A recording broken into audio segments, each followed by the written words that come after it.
Bueno, buenos días a todas y a todas. En primer lugar, daros la bienvenida a la segunda jornada del Congreso que inauguramos con esta charla. Estamos muy contentas de, a pesar de todo, poder estar aquí hoy. Y bueno, en esta introducción lo fundamental que queríamos transmitir es el agradecimiento hacia nuestros ponentes. Muchas gracias por la paciencia y la disposición hasta el día de hoy y por venir a transmitir vuestras vivencias y vuestro conocimiento. Bueno, un poco dando vueltas a la idea de identidad, nos dimos cuenta de que ésta se construye en parte en oposición a un otro. Y además, en el momento de empezar a organizar el Congreso, estábamos justo leyendo el libro de Javi y nos dimos cuenta que uno de esos otros en la sociedad es el delincuente, los presos. Y estos se presentan como un otro, como un ajeno, como un enemigo. Y además la forma de abordar la delincuencia por parte de las instituciones solamente fomenta más y más esta imagen. En esta línea queríamos proponer, dos preguntas. Por un lado, ¿cómo afecta la cárcel a la identidad individual de los presos, relacionándolo con la evolución de la identidad dentro de la cárcel y los mecanismos de deshumanización que se utilizan dentro de las instituciones penitenciarias? Y por otro lado, ¿cómo ve la sociedad a los presos? ¿Cómo afecta la cárcel a la identidad de los presos a nivel social? Donde queríamos abordar desde la insensibilidad e ignorancia de la población hasta los procesos de reinserción o lo que viene después de la cárcel. Para responder a estas preguntas nos acompañan a mi derecha Javi Ávila, autor de ¿Y después de la cárcel qué? Y un resquicio para levantarse, historia subjetiva de la APRE. Javi, mientras cumplía condena en múltiples cárceles de España, empezó la asociación de la APRE, Asociación de Presos en Régimen Especial, para reivindicar por los derechos de las personas en esta situación. A su lado, Esperanza Monjas Sierra, autora de La ilusión a la decadencia, los 80, el exterminio de una generación. Nacida en el barrio de Villaverde, la vida de Esperanza es un ejemplo de lucha marcada por los efectos de la droga que tanto afectaron a los barrios del sur de Madrid. A continuación, Francisco Fernández, coordinador del área de cárceles de la Asociación Pro Derechos Humanos de Andalucía. Y, por último, Ignacio González, doctor en Sociología por la Complutense y experto en Criminología por la UNED. Actualmente es profesor de la Universidad de Girona y ha escrito múltiples artículos sobre la penalidad y las cárceles. Después de que ellos expongan sus ideas, abriremos un espacio de preguntas por si alguno quiere intervenir. Gracias. Javi. ¿Empiezo yo? ¿Empiezas tú en sí? Bueno, me habéis pillado por sorpresa. Bueno, de la identidad, yo creo que ibas a hacerte una introducción, ¿no, Anchi? Sí. Pues es la introducción y ya nos ponemos todos un poquito en situación, porque la identidad abarca tanto, o sea, hay tantas identidades. Buenos días a todos y a todas. Gracias por invitarme a estar aquí. Para mí esto es un regalo porque pocas veces se cuenta con el testimonio de alguien paralelo a estas historias. Parece que estamos ahí como silenciadas, después de haber pasado toda una vida que sin estar dentro de una cárcel hemos vivido la cárcel de fuera, ¿no? Hemos vivido la falsa identidad que hay que buscar para sobrevivir y para, de alguna manera, poder acompañar a la gente que está, pues eso, encerrada, buscando también la identidad necesaria para seguir viviendo. Os voy a leer un fragmento del último capítulo de Javi, de Un resquicio para levantarse, y bueno, os haréis una idea de lo que significa, pues eso, la identidad dentro de una prisión, por ejemplo. Cuando entras en la cárcel, por muy equivocado u ofuscado que estés, aún eres una persona, un sujeto humano. Percibes, piensas, sabes, hablas, haces, vas y vienes, sientes, deseas, quieres, todo eso por ti mismo. La finalidad de la máquina total carcelaria es convertirte en un objeto, chantaje y coacción permanentes, dinámica premio-castigo, violencia estructural, reglamento, rutina, un condicionamiento que está siempre actuando desde el pasado, en el presente y para el futuro. Uno cree que ha elegido, que actúa voluntariamente cuando lo que ha hecho unos antes y otros después ha sido convertirse en un autómata. Ante un estímulo determinado, tú respondes automáticamente con una respuesta dada, como si estuvieras programado. Actúas porque ellos hacen que actúes de esta manera o de otra.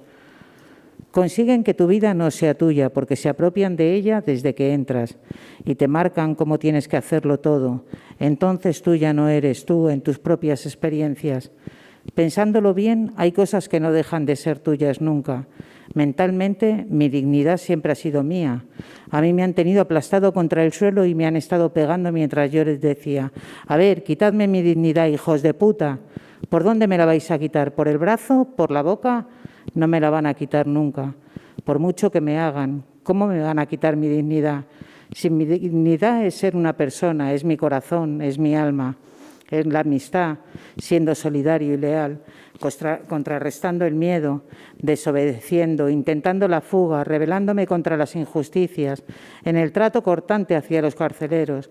Continuamente estoy expresando mi desacuerdo, mi inconformidad, autoafirmándome y diciendo: mi dignidad es mía.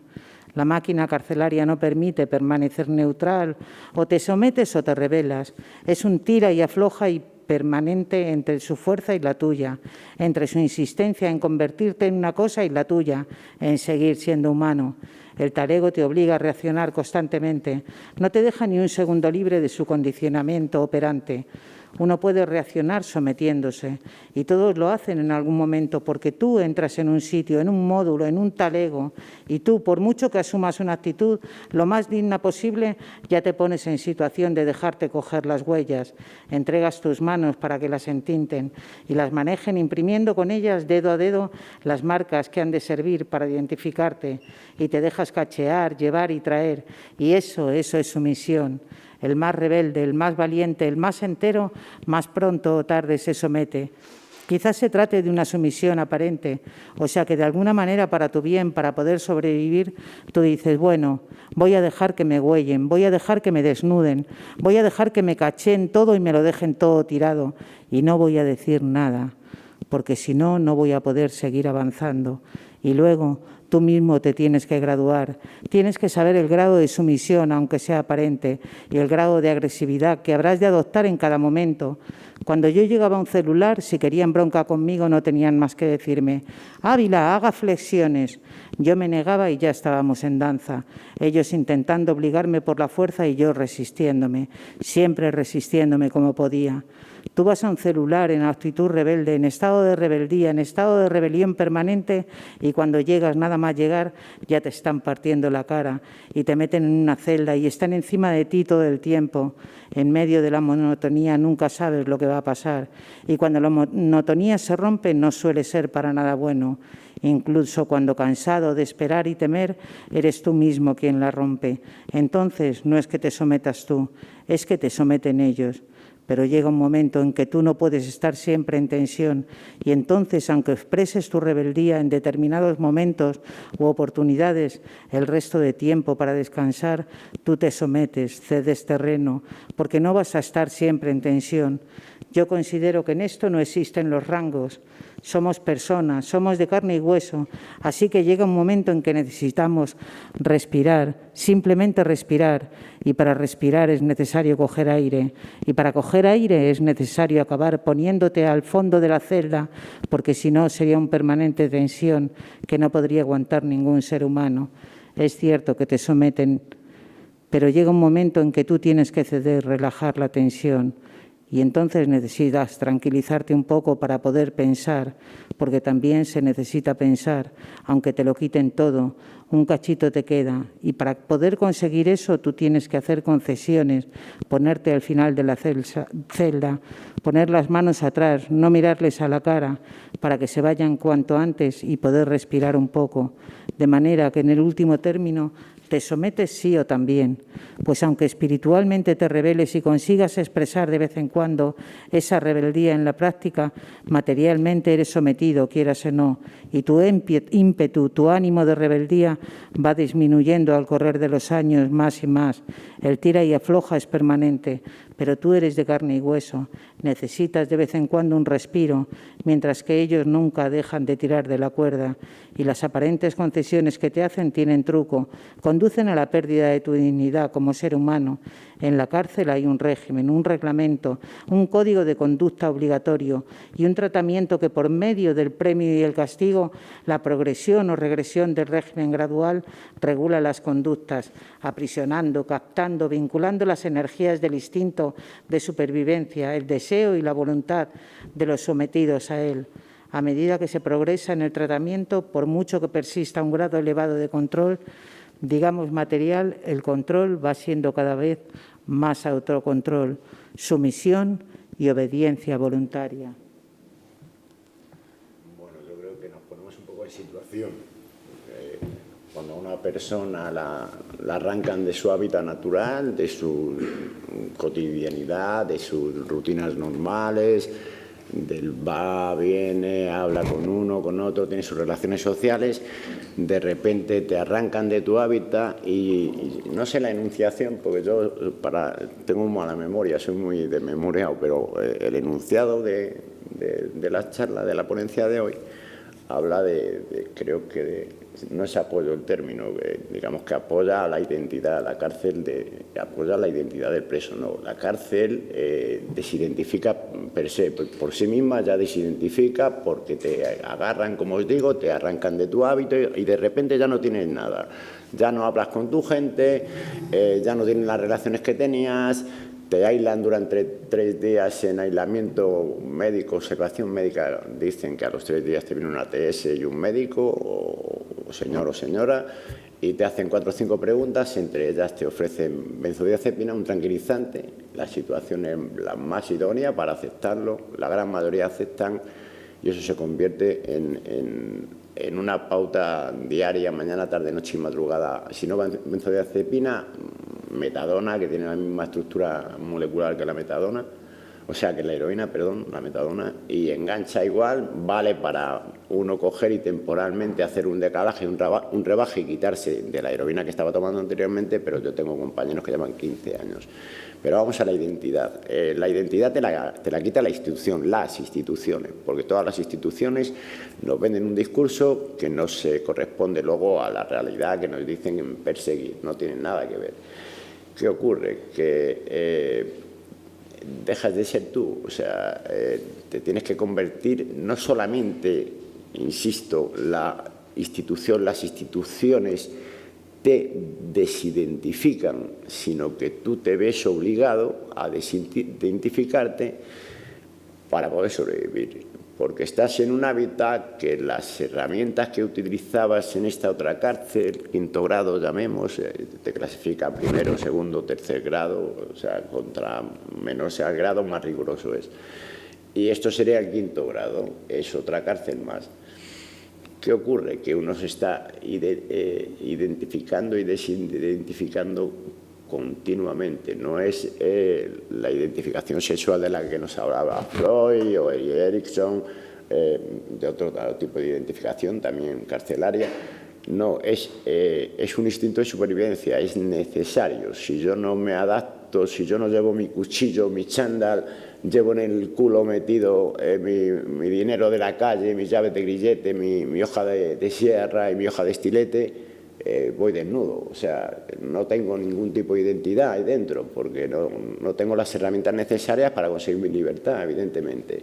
Y lo que no voy a hacer es aceptar un monstruo como lo es la cárcel en sí. La cárcel no ayuda, o sea, y cuanto menos a que una persona pueda encontrar, que no ha de encontrar su identidad. La identidad se va gestando desde la adolescencia a la pubertad, la vamos dando forma, va a depender de cultura, del lugar de nacimiento, luego tenemos esa afiliación que es nuestro nombre, pero en realidad no tienes una identidad lineal, estás constantemente cambiando de identidad por instinto de supervivencia, o sea, porque es una necesidad.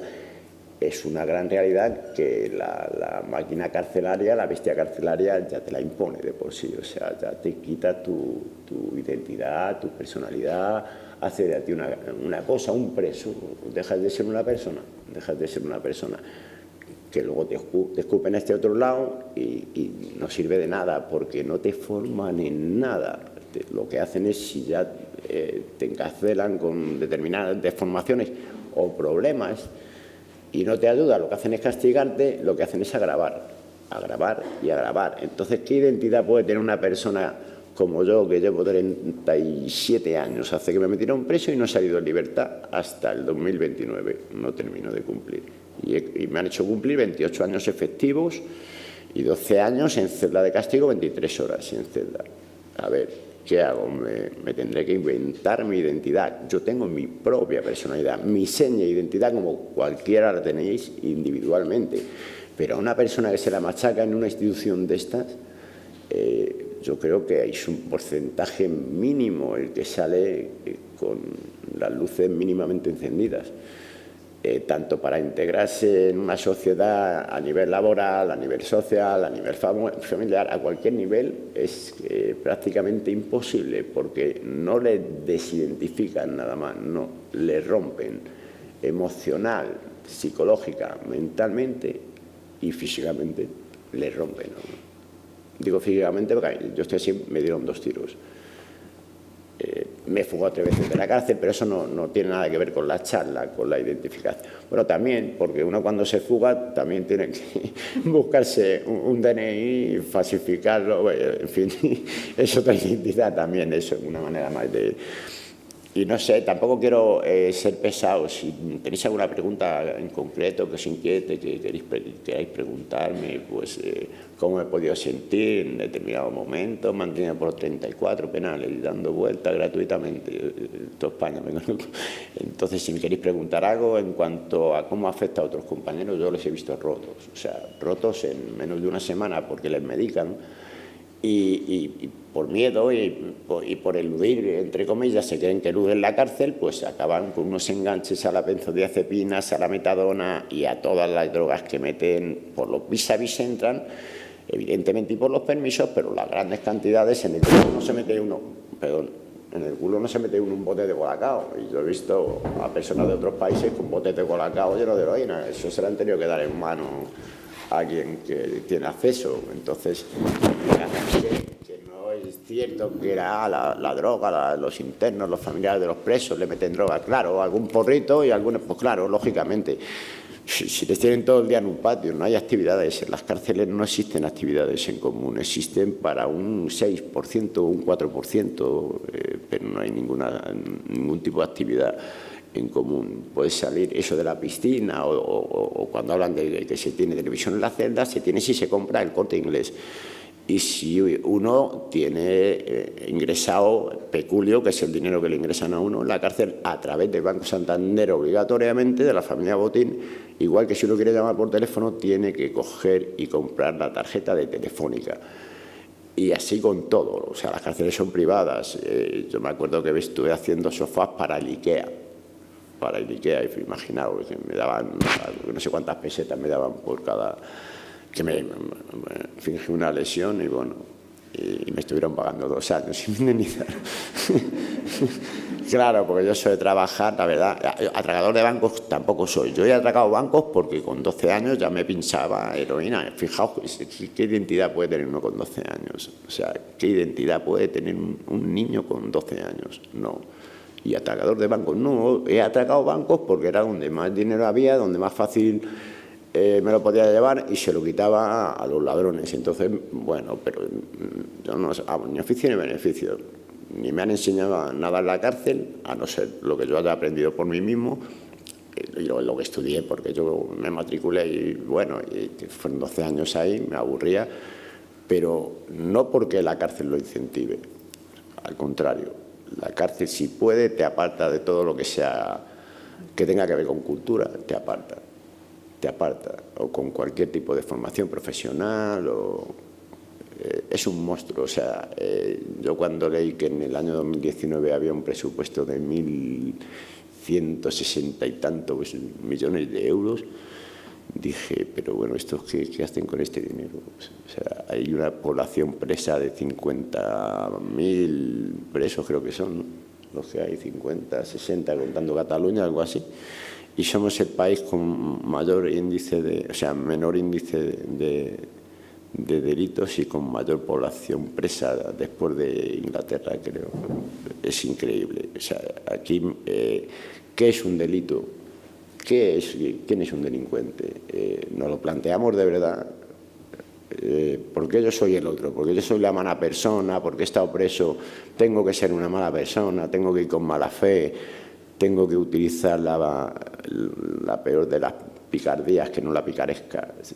¿Por qué tengo que ser ese ser que quieren ver los demás porque no quieren mirar? No quieren mirar que ellos son susceptibles de que mañana tengan un accidente y vayan a la cárcel.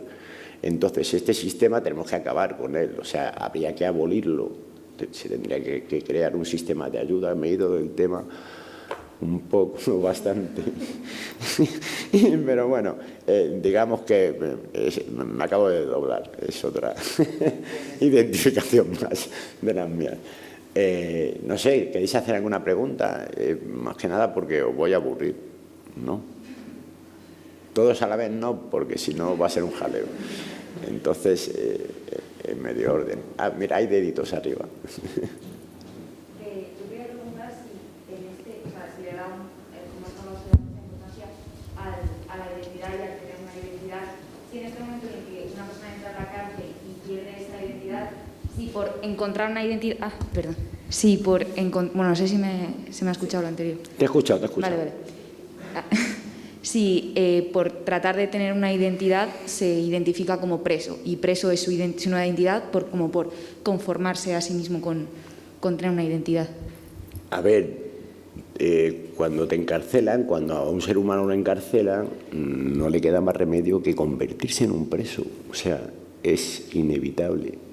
No lo puedes evitar. Tú no puedes evitar ir pegado a la pared muchas veces, no para que no te violen, sino para que no te apuñalen, porque no sabes, estás en un lugar hostil y en ese lugar hostil cualquier trifulca que pueda saltar te puede salpicar. Entonces adaptas las mismas actitudes que adapta una persona que ya lleva un tiempo presa, ¿sabes?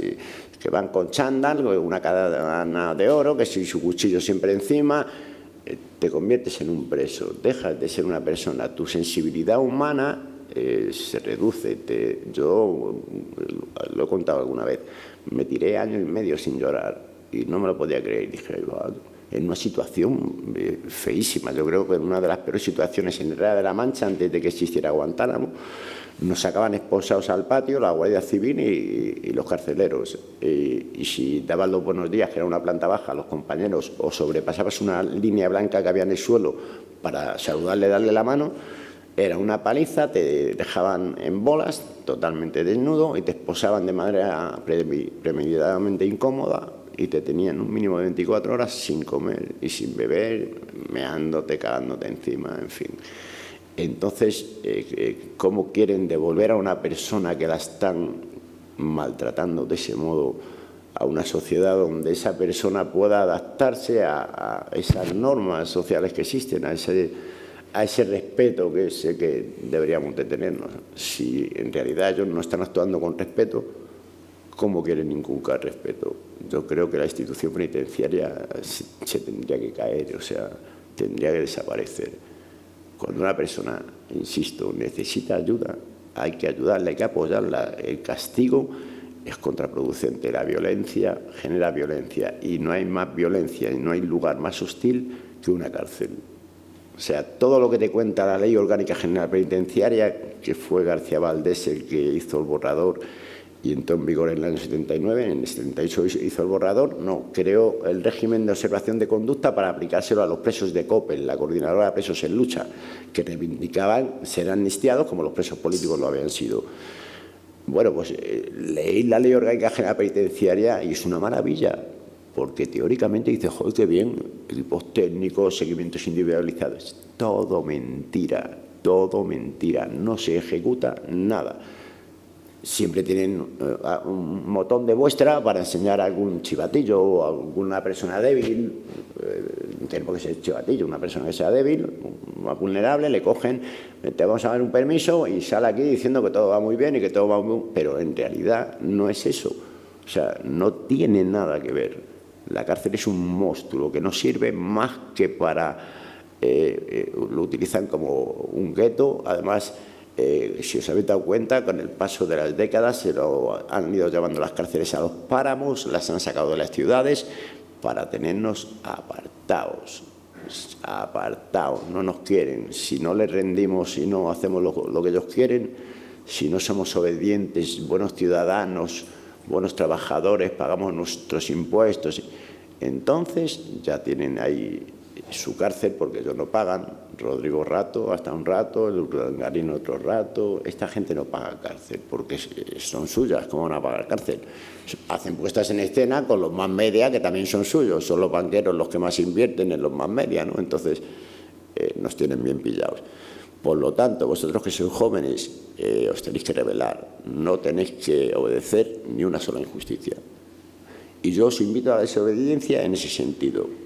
Si veis algo que es injusto para ti, lo es para los demás. No lo aceptéis. Aceptar las consecuencias que vengan.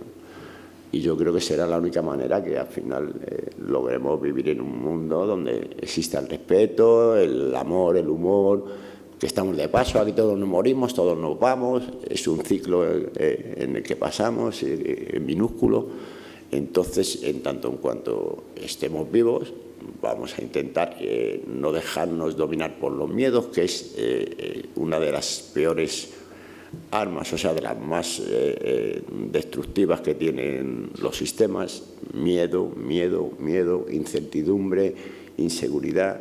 No, hombre, no. La identidad está en tener seguridad de sí mismo. Si tú no te reconoces a ti, no vas a poder participar en ningún grupo, no vas a tener seguridad en ti mismo, no vas a tener tu propia seña de identidad.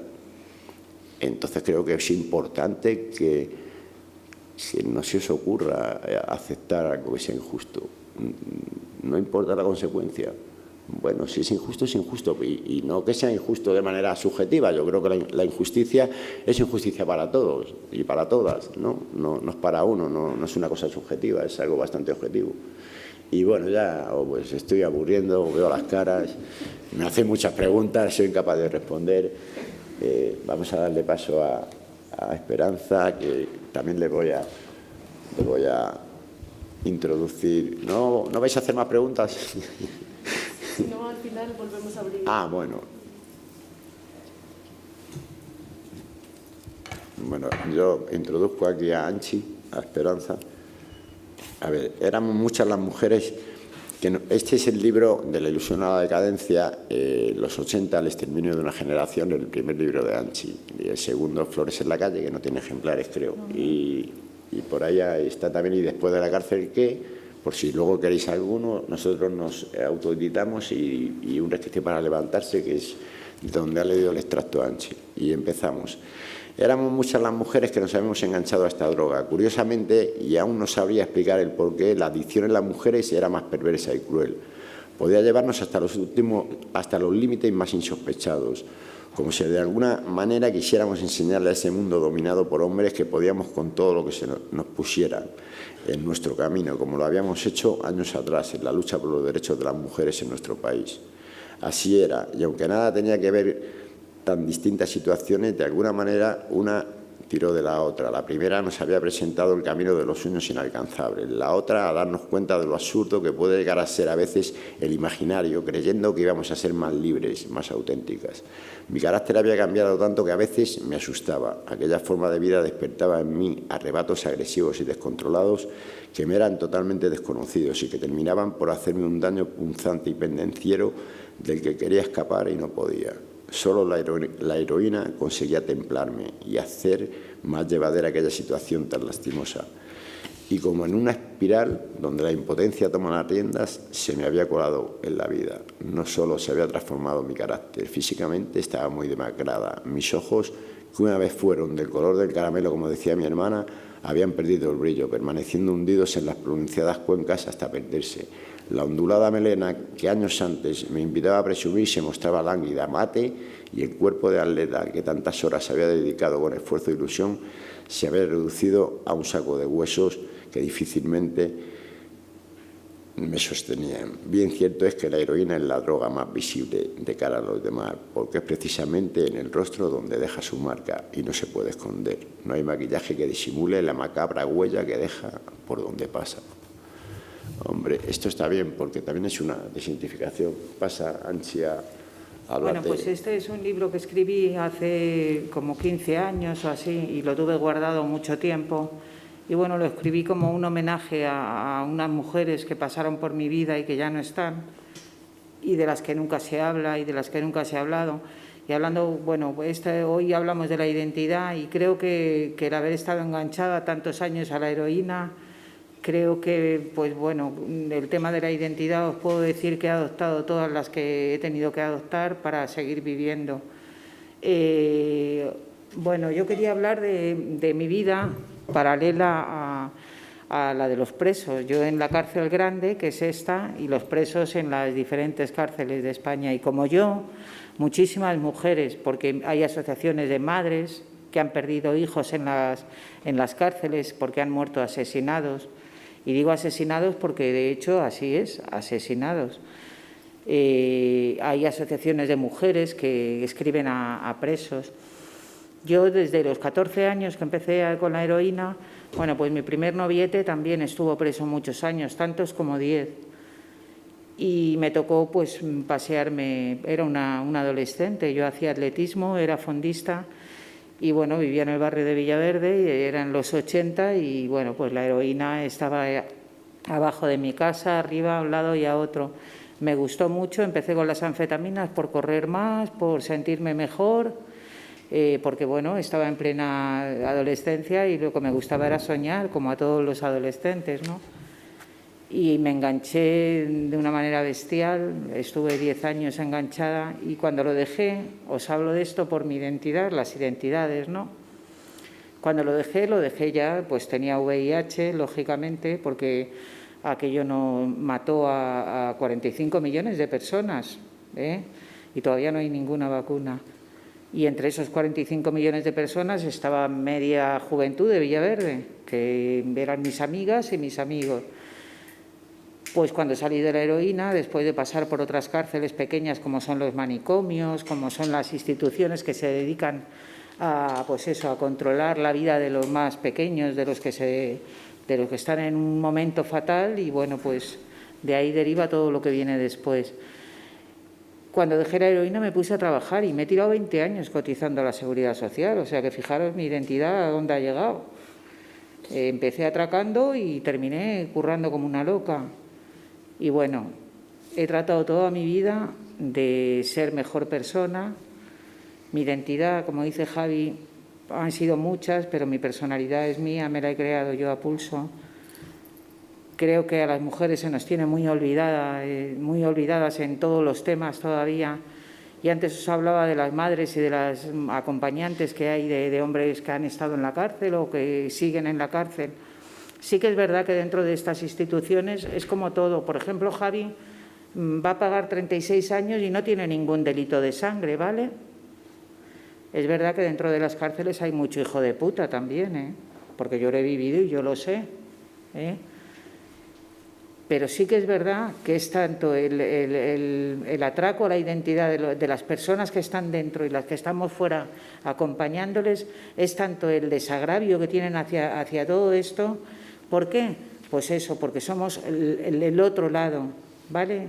Lo otro, lo que ha estado tanto tiempo oculto y ahora, pues bueno, salimos de entre las piedras despertando un poquito y dando charlas en algún colegio para que los chavales no se vuelvan a drogar Pero nuestra vida es una putada, ha sido una putada desde que cumplí 14 años, porque era una tía muy rebelde, una tía que estaba metida pues entonces mi hermana estaba metida en partidos políticos y como tenía que llevarme con ella porque yo era más pequeña, pues yo me iba a la Pedriza, a reuniones clandestinas, me iba debajo de una iglesia que había un cura rojo y allí, pues y yo vivía aquello y empecé con mi conciencia social y de repente, ¡pum!, vino el tío Paco con las rebajas y se cargó una generación entera.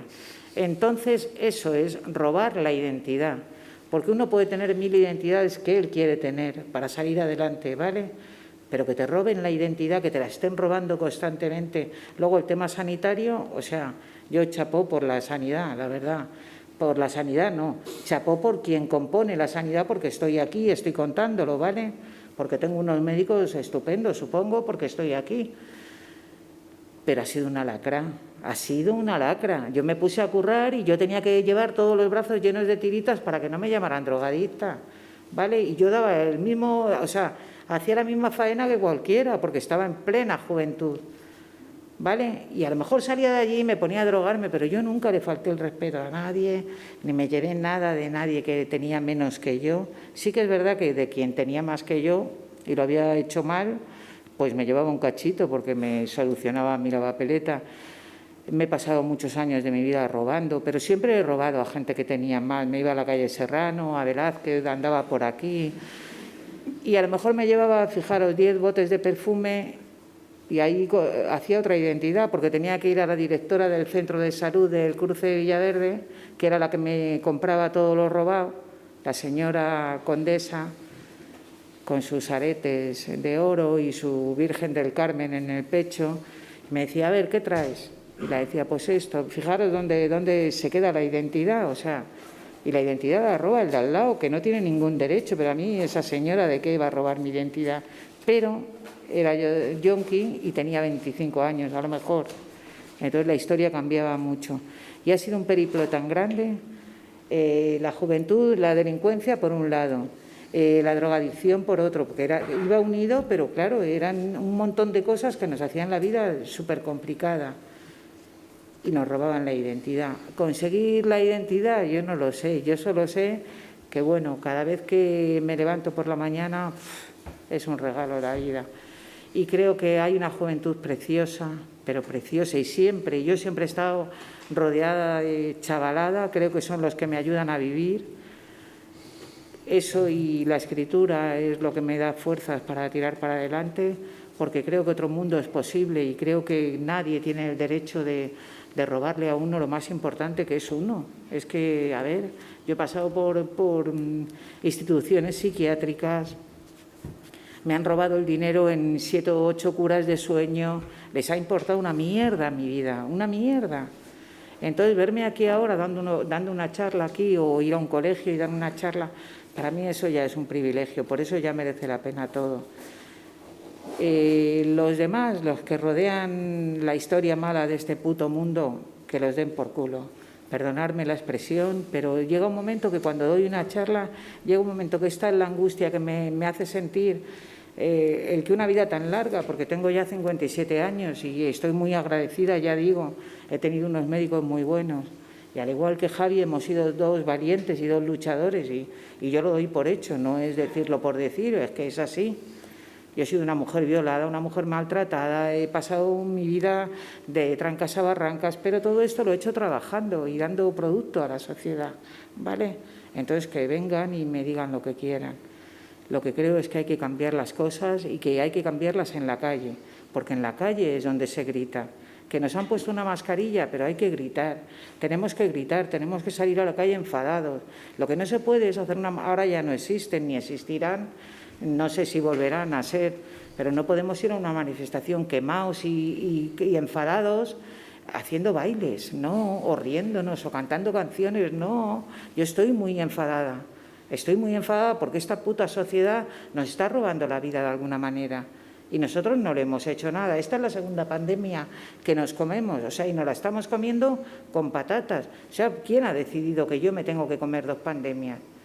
¿Por qué? ¿Quién ha decidido que mi terreno es de él? ¿Por qué? Es que no lo entiendo.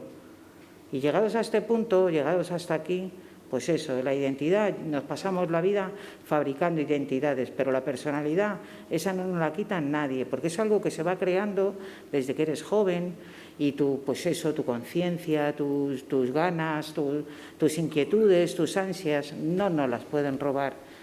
Y estáis en plena edad, vosotros que estáis aquí ahora mismo y os miro, y es verdad, estáis en una edad tan bonita, en una edad que vale tanto. O sea que yo que sé, que aupa y que adelante y bueno, y que la identidad pues es eso, identidad. En vuestras manos está vivir, pasar por el mundo de una manera mejor o pasar de una manera donde nos están manipulando constantemente, desde que nacemos hasta que morimos. Todo nuestro ciclo vital, eso de la libertad es una utopía. ¿Qué es la libertad? Que me lo expliquen a mí. ¿no? Que caigamos en un mundo donde no nos cojan y ya nos cuadriculen, la enseñanza, ya sepan ellos y ellas cuál va a ser, de qué manera tiene que ser.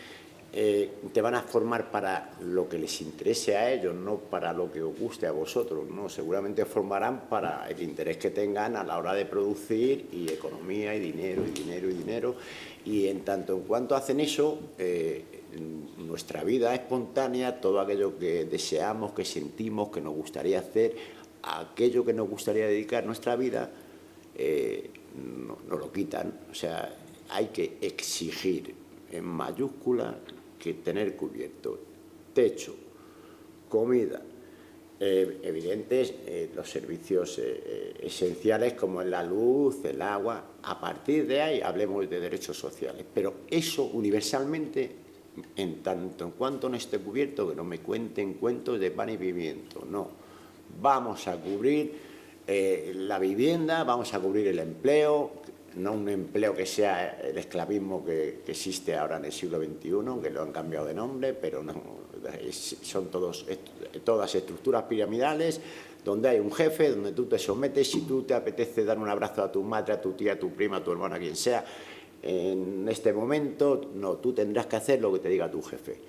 Entonces tu vida no es tuya, y eso tenemos que ir transformándolo.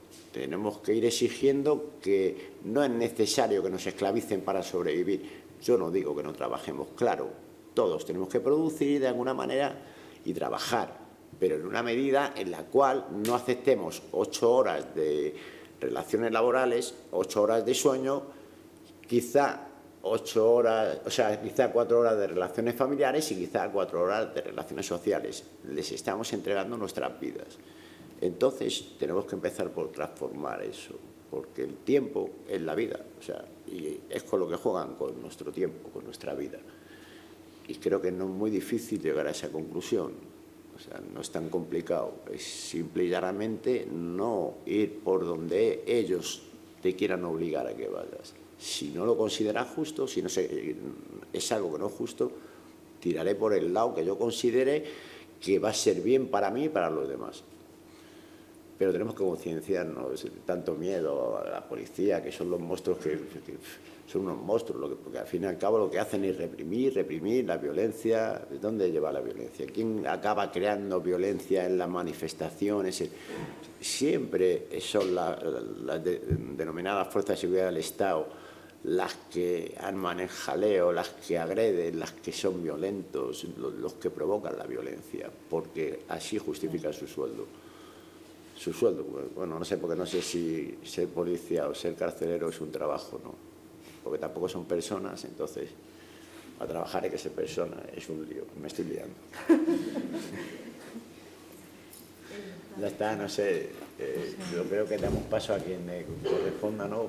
Porque si no estamos acaparando aquí. Genial, luego si alguien tiene preguntas... Vale. Bueno, ¿se oye? Sí, perfecto. Bueno, muchas gracias por invitarnos a esta charla, tanto por estar con Javi como con Ansia como con Nacho. Para mí, y aquí hablo en nombre de la Asociación Pro Derechos Humanos de Andalucía, es todo un lujo, y suena a formalismo, que hay que decir, pero no es solo un formalismo, no es habitual que estudiantes de filosofía, política, económica, creen este espacio, y que además en ese espacio no solo cuente con la voz de los expertos, sino que además den un amplio margen para que las personas que padecen, que han sufrido en sus carnes la prisión, cuenten su experiencia. Entonces, vamos, doblemente agradecimiento en ese sentido. Y claro, por ello estoy en una situación complicada, porque ¿qué digo yo ahora de la prisión? ¿No? ¿Cómo imposto un discurso o usurpo un lugar? Espero no caer en ninguna de esas dos cosas.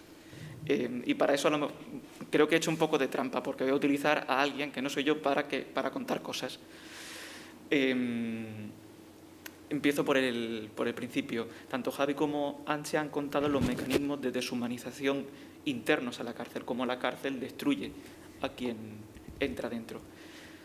yo lo que voy a intentar contar en el menor tiempo posible es cómo existen también mecanismos de deshumanización externos a la prisión, es decir, cómo como sociedad tenemos una visión muy concreta sobre quién entra a la prisión, y eso es una condición fundamental para deshumanizar a la persona. A quien voy a utilizar es a Santiago Albarrico, seguro que os suena. Es un filósofo que vive en Túnez y que tiene un libro que se llama Islamofobia. En el libro explica cómo la islamofobia es un mecanismo de deshumanización, una institución política que para lo que sirve es para dominar al otro, para, como ha dicho Javi antes, constituir al otro como objeto de conocimiento.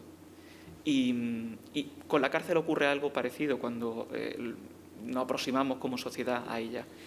Y opera de tres maneras distintas.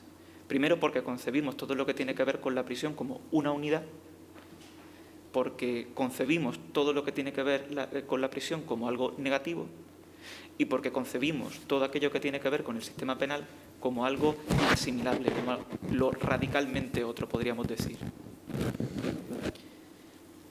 En cuanto a la unidad, cuando pensamos en la prisión, inmediatamente, si acudimos a un periódico, acudimos a algún telediario, a alguna tertulia, de forma recurrente todo gira en torno al delincuente, en torno al criminal, es decir, el delincuente o el criminal es quien ha cometido un delito y quien se sitúa desde ese mismo momento, o mejor dicho, a quien situamos desde ese instante, fuera de lo que somos, fuera de lo que es una persona, inconscientemente incluso. Se trata de una unidad homogénea, es decir, quien es delincuente es el mal casi absoluto, es el otro totalmente apartado de la sociedad. Y aparece, por tanto, este es el segundo elemento que opera en esta forma de deshumanizar colectivamente a quienes se ven incursa en un procedimiento penal y acaban en prisión. Vemos a esa unidad como algo esencialmente negativo. Es decir, los contornos del delincuente es el terrorista, es el maltratador, es el asesino, es el abusador, es algo totalmente negativo. Y en tanto que algo totalmente negativo es inasimilable, no es posible transformarlo. Aunque teóricamente nuestra Constitución diga que uno de los principios que informa el sistema penitenciario es la rehabilitación social. Mediáticamente no funcionamos así, es decir, lo que nos transmite cualquier primera página de un periódico es que esa persona ya merece el peor de los castigos. Y creo que este mecanismo, esta unidad negativa, inasimilable, como opera eso que se llama el populismo punitivo. Es ese mecanismo tan sencillo la forma como construimos el conocimiento que socialmente tenemos en torno a la prisión. Y eso oculta, creo, tres cosas súper importantes. Primero, al constituir una unidad, no vemos a la persona, es decir, deshumanizamos por completo a las historias, los cuerpos, las circunstancias específicas que llevan a una persona a terminar dentro de prisión. Y eso es la primera condición de posibilidad para deshumanizarlo, para convertirlo en un objeto, como decía Javi. En segundo lugar, al hacer una lectura negativa y muchas veces moralizante de es bueno o es malo, a eso se reducen muchas veces los debates públicos sobre tal o cual acción, perdemos de vista algo que dice Nacho, que es que la cárcel es una institución social y una institución política.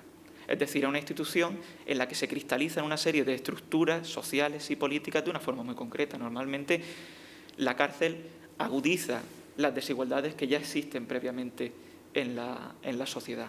La cárcel, por tanto, es una institución racista, machista, heteropatriarcal. Es, en suma, un ejemplo de lo que Nacho llama el neoliberalismo. Y, en tercer lugar, esa forma o esa concepción de que la persona que entra a prisión es inasimilable justifica una política penal y una política criminal específica. Justifica, por ejemplo, la introducción de la prisión perpetua. Justifica la idea de que una persona, cuanto más tiempo esté en prisión, tanto mejor para la sociedad. Justifica la idea de que tenemos poco código penal, independientemente del conocimiento que tengamos sobre el código penal.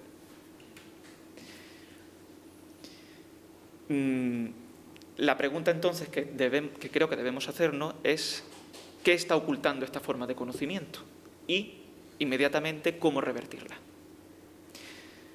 Esta forma de aproximarnos a la prisión oculta, por ejemplo, el hecho de que tenemos una de las mayores tasas de encarcelamiento de toda la Unión Europea, a pesar del descenso que se ha producido en cuanto a las personas privadas de libertad en los últimos años.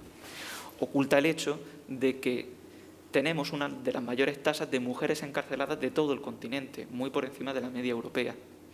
Oculta el hecho de que tenemos una de las poblaciones por encima de 50 años dentro de prisión. Estamos entre los 10 estados europeos con más personas presas por encima de los 50 años. Y eso tiene que ver con que más de 30 reformas ya del Código Penal que se han hecho durante la democracia han consistido específicamente en aumentar el número de delitos y en aumentar el tiempo de duración de las penas. En raras ocasiones asistimos a procesos sustancialmente de despenalización de cosas. Eso es algo profundamente extraordinario en nuestra historia penal.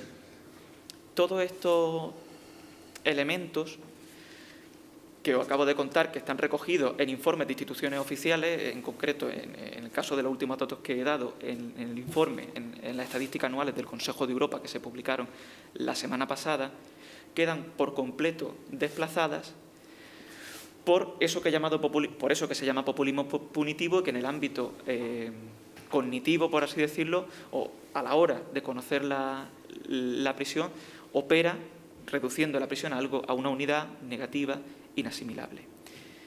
De momento lo voy a dejar aquí porque no quiero acaparar mucho, creo que lo sustancial ya lo he contado, y solo lanzo una pregunta para el debate siguiente, que es ¿qué se os ocurre a vosotras y a vosotros para intentar revertir ese proceso? Gracias.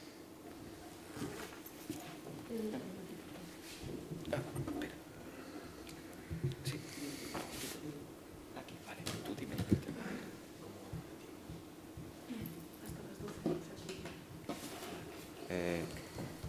Buenos días.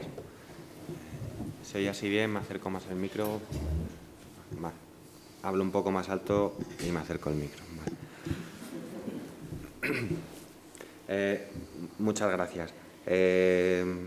Sí, iré rápido con los agradecimientos, aunque se me da mal en general, pero esta vez es que estoy muy agradecido tanto al programa universitario que monta las jornadas como al Círculo de Bellas Artes por acoger una actividad donde se habla de prisión en la misma manzana donde está instituciones penitenciarias y no pared con pared.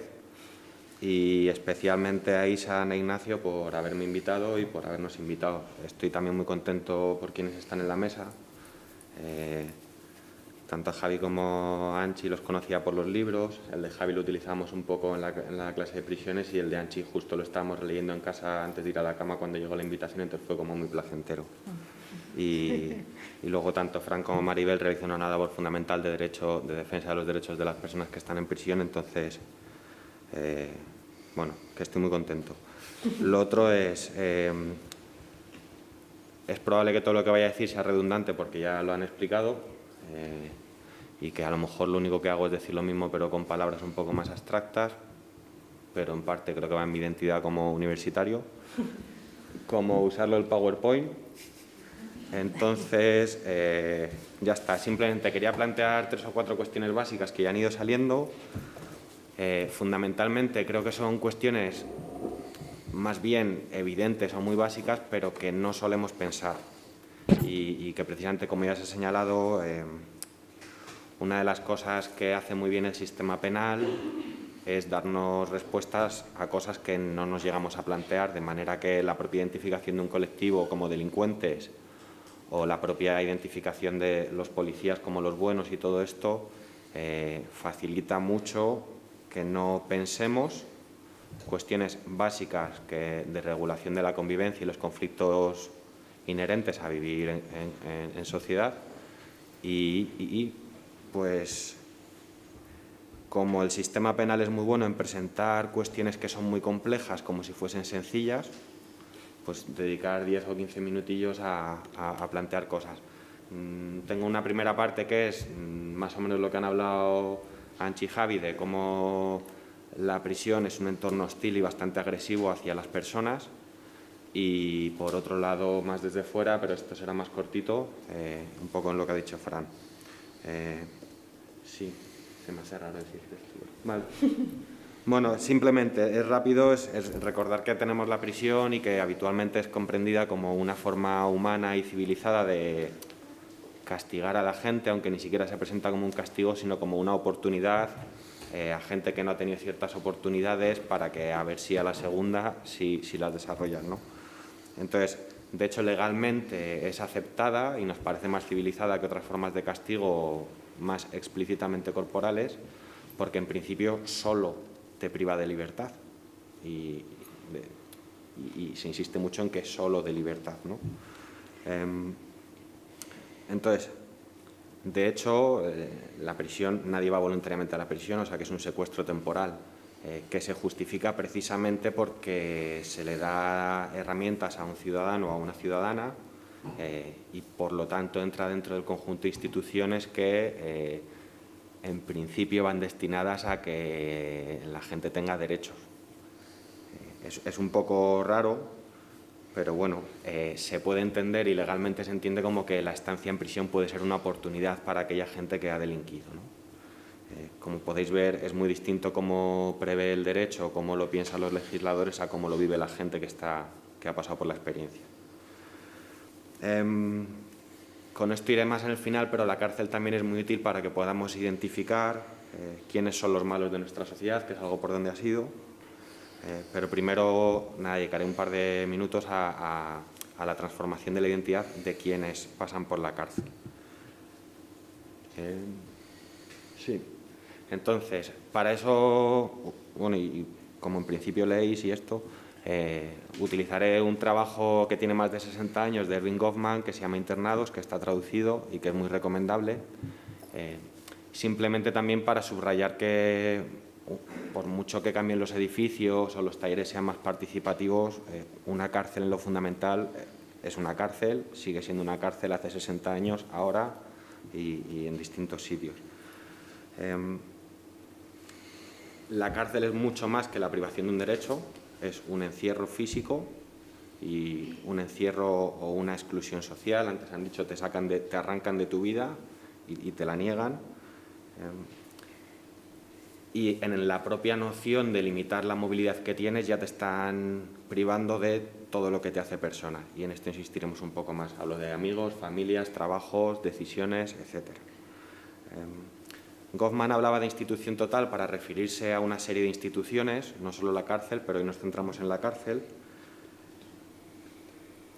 Y lo fundamental de estas instituciones es que a la gente que está dentro, obviamente, y por eso nos parece que la cárcel nos da seguridad, aísla a las personas que encierran. Salvo por algunas visitas ocasionales de familiares o cierta comunicación que uno puede tener mediante el carteo, que siempre es bienvenido y escaso. Pero bueno, no es que sea un aislamiento total, pero incluso el poco contacto que se tiene con el exterior es, en el mejor de los casos, mejorable.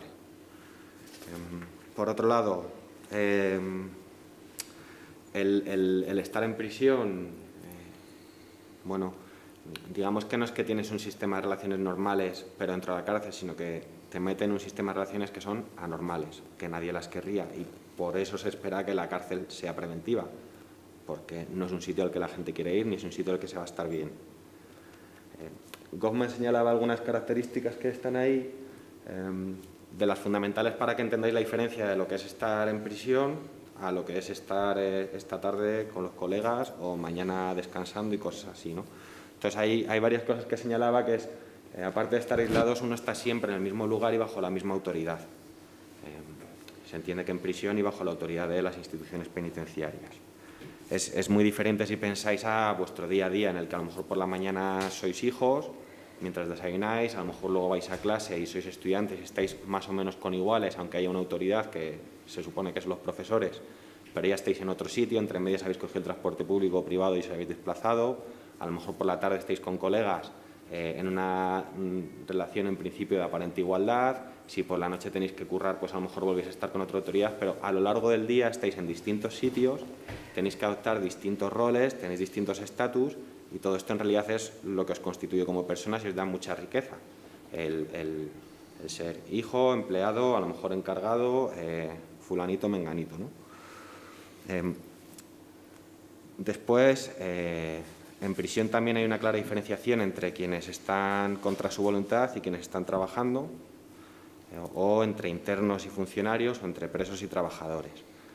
Ya sabéis que los uniformes en España en principio los llevan los funcionarios de vigilancia, no es como las películas que salen con el disfraz naranja y tal.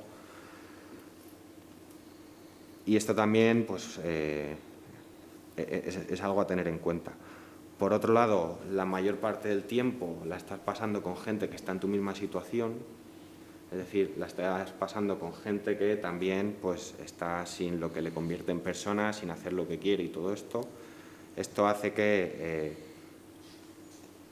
bueno, la cárcel es muy rutinario, es un día tras otro año tras otro año, entre otras cosas porque la gente está haciendo lo mismo, no entran muchas cosas del exterior y al final es fácil pues, que se termine hablando de cuánto tiempo me queda de condena, cómo la extingo, cuándo voy a salir de permiso. Es decir, no entran temas de conversación nuevos que os enriquecen como personas. Imaginaos si llevaseis 4 o 5 años que el tema de conversación con la misma gente con la que estáis obligados a pasar un montón de horas es siempre el mismo tema. Esto es un empobrecimiento de la identidad, cuesta mucho que entren intereses nuevos y tal. También porque lo que te importa es salir de la cárcel y otras cosas pues pasan a segundo plano. Y luego hay una cuestión fundamental, y con esto voy acabando esto, no, tiene que ver con que la vida está programada con horarios. Igual que vuestra vida, vosotros también pues tenéis horarios, una hora a la que levantáis, vas a los sitios, pero en prisión no los elige uno, son impuestos. Y además son impuestos de cara a la organización burocrática, la gestión del orden interno, etcétera. Entonces, para que os hagáis una idea, uno en prisión está haciendo cosas que no ha elegido y además puntualmente.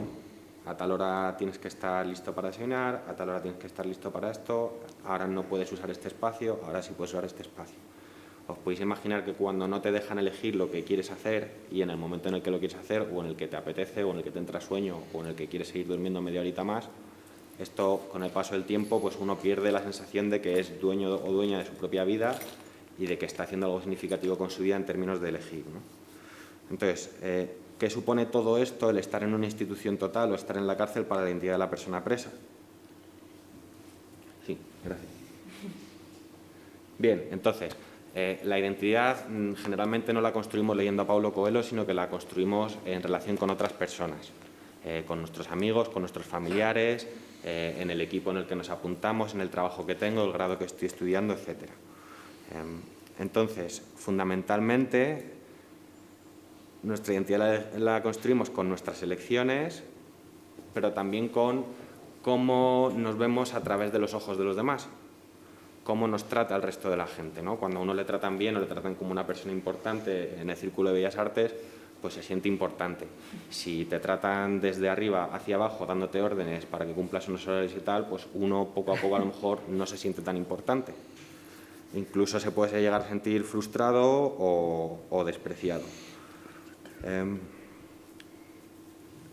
Entonces, en este sentido, en el que las cosas habituales con las que construimos nuestra identidad se niegan casi punto por punto y sistemáticamente, o digamos que se transforman de una manera que nadie elegiría voluntariamente, es con lo que Goffman hablaba de la mortificación del yo, o digamos, la identidad que uno tiene, la institución mete mucha presión para acabar con ella. Eso no quiere decir que acabe con ella, ¿de acuerdo?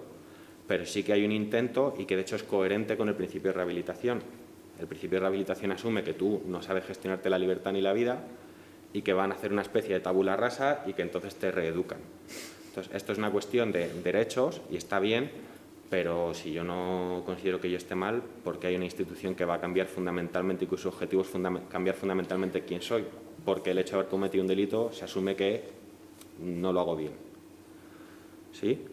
De hecho, hay todas las críticas fuertes a la rehabilitación como un tipo de castigo que es muy intrusivo a nivel de conciencia.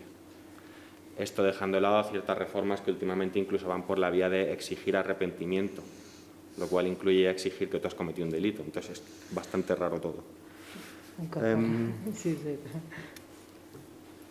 Sí. La ley restaurativa.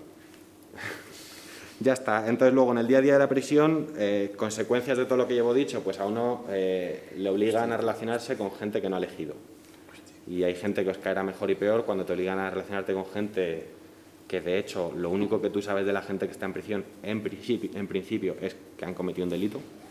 Entonces, no es un punto de partida de los mejores para llevarte bien con quien a lo mejor tienes que compartir habitación. Imaginaos que os vuelven a hacer compartir habitación con vuestros hermanos, pero que en vez de vuestro hermano es un desconocido, el que lo único que sabéis es que ha hecho algo tan grave como para acabar encerrado en la cárcel. Las primeras noches igual está aún un poco tenso, ¿no? Por otro lado, uno de los mayores placeres que hay en la vida es tener amigos, haber elegido los amigos, incluso sentir que hay amigos que te han elegido. Esto en prisión es complicado. No excluye relaciones de amistad en prisión, pero las dificulta mucho.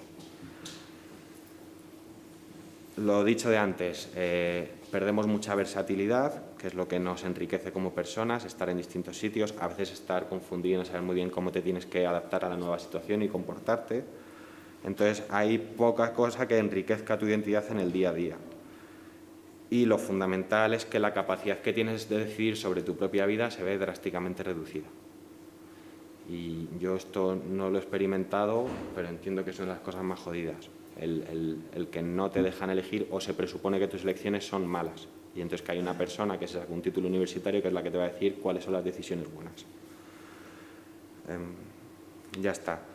Las elecciones ya sabéis que son importantes para formar nuestra identidad, desde la carcasa del móvil que tenéis, hasta el avatar que os ponéis en las redes sociales, hasta la ropa que lleváis, estáis intentando comunicar quiénes sois. Y esto es complicado. De hecho, también, antes Javi ha mencionado lo de la adolescencia, justo el proceso de la adolescencia, que es el fundamental para formarse la identidad de uno, se marca precisamente porque es cuando uno o una empieza a elegir cosas, empieza a pasar más tiempo fuera de casa, empieza a sentirse que ya es adulto, autónomo, y de ahí buena parte de los conflictos con los padres. Pues si ya has pasado por esa etapa y te regresan a una etapa anterior, la cárcel lo que produce en la gente que está en prisión es un fuerte efecto de infantilización. Absoluta. Y eso molesta mucho cuando os tratan como un niño y alguna vez he dicho, ¿no me tratas como un niño? Pues si además dices eso, según con qué tono, hay medidas represivas, correctoras, disciplinarias o como se quiera llamar, es complicado. Entonces, por acabar con esta parte, estructuralmente la cárcel tiende a negar todo aquello que nos convierte en personas individuales con una identidad propia. Tiende a negar todo aquello que posibilita que nos desarrollemos como adultos. Tener proyecciones vitales que vayan más allá del día siguiente o de la próxima junta de tratamiento. Y de hecho, entonces, uno cuando empieza a ver la cárcel así, empieza a verlo como una institución hasta cierto punto ilógica. ¿Qué sentido tiene que a mí me vayan a preparar para vivir en libertad privándome de ella? Y además metiéndome con gente que en principio tampoco es que sea la que mejor ejerce la libertad y que me dejen ahí unos años y luego de alguna manera yo estoy preparado para vivir en libertad. La libertad pues se aprende poniéndola en práctica. Entonces cuesta mucho ver qué sentido tiene en términos rehabilitadores la cárcel. Todo esto es importante porque en principio la cárcel debería ser un castigo que es respetuoso con los ciudadanos, que merecen el mismo respeto que los que estamos fuera, lo único es que han cometido una infracción penal. Y esto tiene mucho que ver con el tipo de lenguaje que utilizamos para designar a las cosas, ¿no? Y la confusión que a veces produce utilizar un lenguaje legal para referirnos a algo. Por ejemplo, que me encierren, me arranquen de mi vida, me quiten la posibilidad de trabajar y todo esto y se le llame pena privativa de libertad, puede a veces ser un poco complicado, ¿no? Incluso aunque fuese la mejor cárcel del mundo. Además, es una pena, como bien muestra la experiencia de Anchi y el libro, que no afecta solo a quien ha delinquido, sino que afecta también directamente a su entorno. Entonces, no es una pena individual o que se aplica a un individuo, pero afecta a gente que no tendría por qué estar sufriendo las consecuencias de que alguien haya cometido una infracción penal.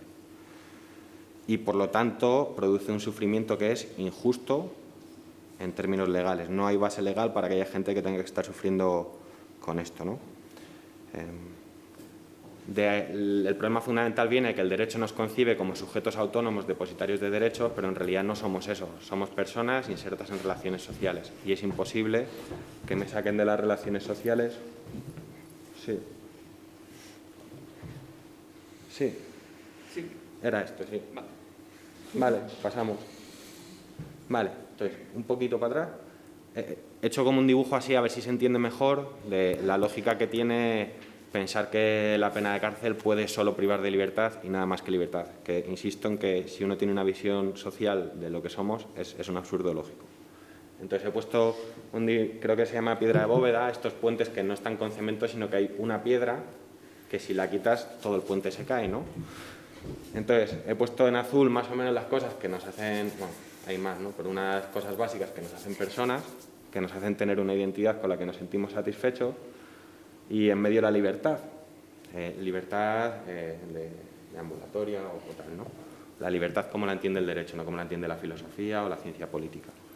Entonces, simplemente es todo aquello importante para nosotros como la familia, las amistades, las ciertas elecciones vitales, el trabajo, el derecho a la información, tener una vivienda.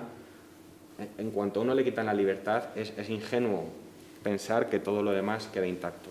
No puede. A mí cuando me meten en la cárcel me están sacando de mi casa. Si es de alquiler probablemente la pierda, salvo que tenga alguien que la va a estar pagando. La familia me apoyará un tiempo. Si tengo mucha suerte me apoyará toda la condena, pero desgasta mucho el apoyo. La situación en la que uno está en prisión tampoco es la mejor, no es cuando mejor tratas a tu familia porque estás en una situación de necesidad y puede complicarlo. Las amistades se transforman, etc. Entonces, no insisto más. Si uno te quitan la libertad, te quitan muchas otras cosas y te quitan todo aquello en base a lo que construyes tu identidad. Por lo tanto, te están imponiendo una identidad de preso. Sí, esto no quiere decir... No sé por qué sale así. Esto no quiere decir que si te meten en la cárcel te destruyen y punto, porque hay distintas adaptaciones y, de hecho, hay gente, como muestra también muy bien la experiencia de Javi y de todos aquellos que formaron la APRE y antes la COPEL, que te puedes resistir a la dinámica carcelaria. Puedes desarrollar una dinámica, como has dicho, de rebelarse. Vale. Genera siempre más inseguridad hablar con alguien que ha estado delante de alguien que está en prisión, obviamente. Básicamente, uno se puede rebelar en prisión y es un mandato a veces moral. También es cierto que la institución pues, puede tomar medidas disciplinarias porque está demostrando que no te está rehabilitando, ¿no? Entonces hay que medir muy bien los momentos, es más difícil ofrecer resistencias cuando te estás acercando al final de la condena, etc.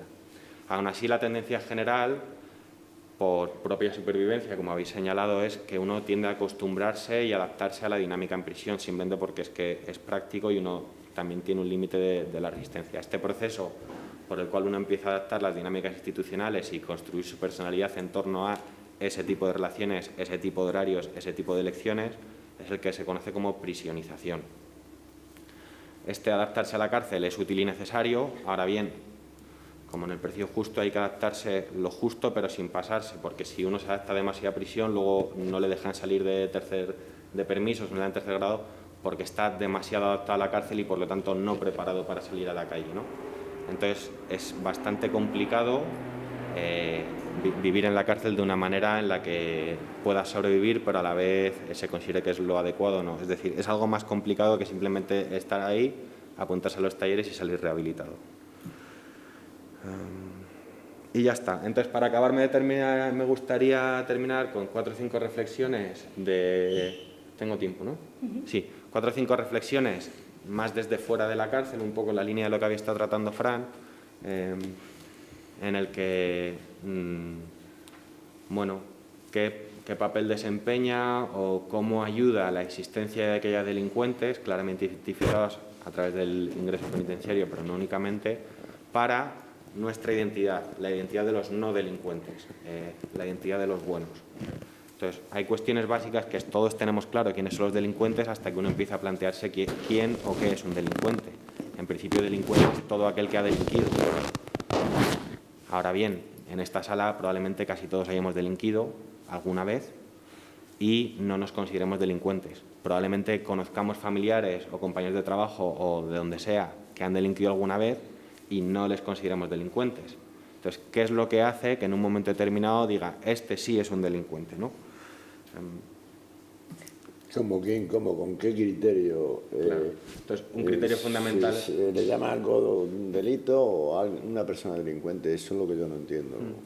Pues, entonces, una de las cosas fundamentales, al final, aunque no nos demos El cuenta... rey y esa gente sí, a lo mejor les pega, no sé, pero una persona que roba para drogarse porque está enganchado para comer, o delincuente, que, no sé. A veces, más que lo que hace la persona, creo que depende de lo que hace el sistema penal. Tú puedes robar, pero si el sistema penal no hace nada, pues... Pero si aparece la policía y te detiene o te ingresan en prisión, el propio sistema penal ahí está contribuyendo, mediante su actuación, a identificar quiénes son los delincuentes, quiénes son los malos, quiénes son los peligrosos.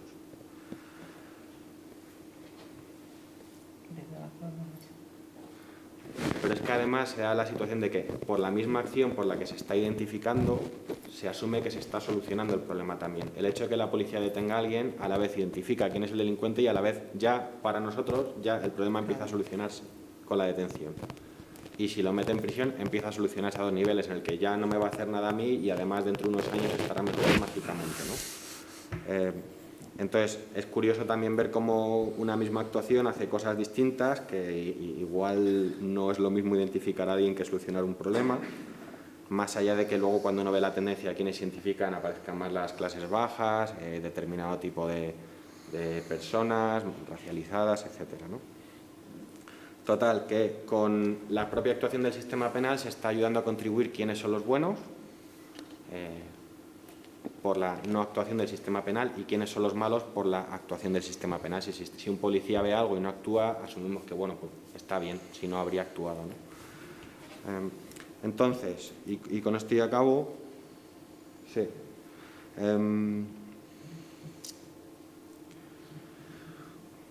La identificación que hace el sistema penal sobre determinadas personas y colectivos como algo que son malos produce una marca, que se suele conocer como un estigma. Esta marca o estigma no dura solo lo que dura la pena legal, sino que dura mucho más de lo que el Código Penal dice que debería durar un castigo.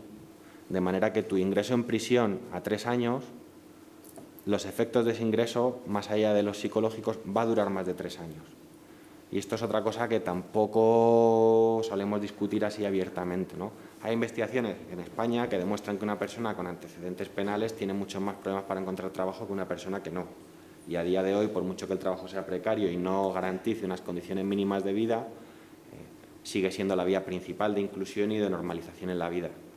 Entonces, yo cometo un delito, me meten el tiempo que hemos acordado todos ahí en el Parlamento en prisión, pero resulta que yo cumplo y cuando salgo los efectos todavía siguen, porque he quedado marcado como el malo, por lo tanto es un castigo más duro, que va más allá de prisión, a veces por rasgos físicos que se pueden notar por la propia estancia en prisión, y en parte la prisión, por mucho que no lo asumamos así, es un castigo corporal, tiene consecuencias fuertes en el deterioro físico de las personas, y por la cuestión más simbólica de la identidad o volver al barrio, depende del barrio. Hay barrios en los que no pesa mucho haber pasado por prisión porque es una experiencia más o menos extendida, pero en otros tienes que cambiarte de barrio, o a lo mejor tu hijo se tiene que cambiar de escuela, ¿no?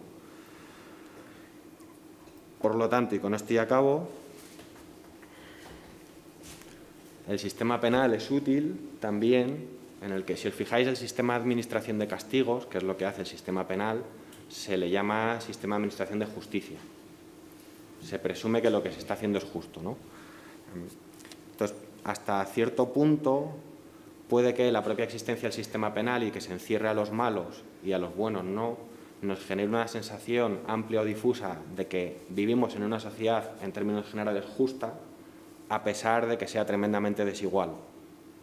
Pero al menos nos queda el sistema penal que en última instancia, si tú lo has hecho bien, te va a dejar tranquilo y se va a encargar de que la gente que está siendo demasiado lista pague.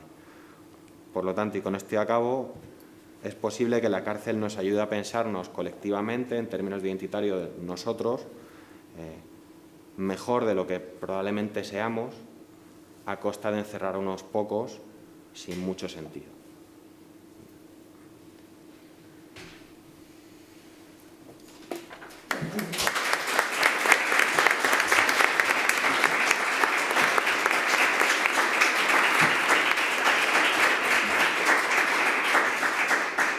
De APRE no he hablado, que creo que alguien me dijo tal vez. Entonces, bueno, por el libro vienen los estatutos, vienen todos los secuestros que se tuvieron que hacer para defender nuestros derechos humanos, ya no penitenciarios, pues las evasiones que se tuvieron que se produjeron porque sí, porque uno no aguantaba. Entonces, apenas se ha hablado, pero APRE se trataba de una asociación que ideamos primero entre 3 compañeros. En Puerto de Santa María se gestó en el 89.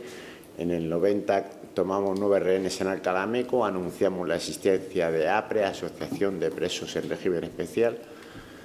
A los 2 meses me caí del furgón de la Guardia Civil y cuando me cogieron los compañeros que se habían adherido a la APRE, la gran mayoría estaban en tercer grado, en libertad, se les habían llevado cerca de su casa, total, que se reconstituyó APRE, que consta los estatutos nuevos y consistía en apoderarnos de los carceleros para reivindicar derechos humanos.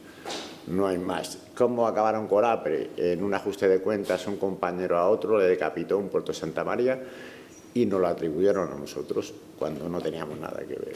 Pero lo que pedíamos, insisto, eran derechos humanos. Ya no hablo de derechos penitenciarios, no, derechos humanos. Pasa que los más media son los más media, no hay quien pueda con eso, lo manipulan todo. Y ya está, simplemente ese apunte. Y luego lo de la pena permanente revisable que ha dicho mi compañero Sergio.